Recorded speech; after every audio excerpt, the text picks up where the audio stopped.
growing up in a very rural area, Appalachia,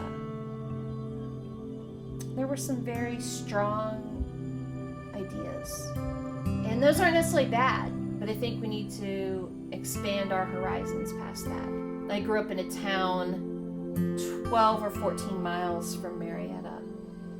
So I grew up in the same area where I was placed for adoption. And unbeknownst to me, where many of my biological family still lived.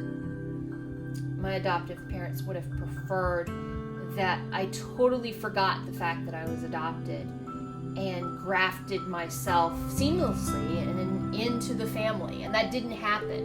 For some adoptees, it happens. For the majority of adoptees that I've talked to, it doesn't. For me, ironically, being visually impaired, you wouldn't think that photos would be something that I would connect with as much. But photos were a big thing for me. There's a couple stories in the book about that. This is my birth mom. Mom's father. Never knew what he looked like. Didn't know anything really about him. Same as Lester. This is the one of the earliest baby pictures of me.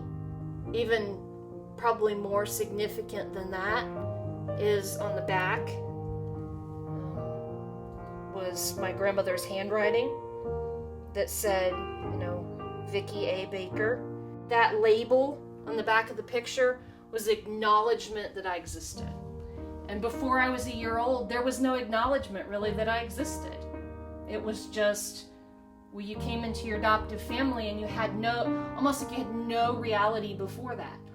And when you have no reality or you have no existence before your adoption, it really can serve to create a negative self-concept. That's one of the reasons I titled the book Positive ID, because I had an identity before I was adopted and I have an identity after I was adopted, and there's no reason that those two have to be separate.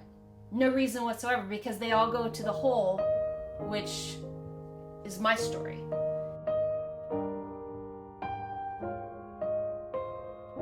Another reason that I named the book Positive ID was because there's a story about my biological mother and an attempt to identify her. This picture of my mom was real close to the time that she would have given birth to me. And this is one of the last pictures that anybody has of my mom, and that was in 2000.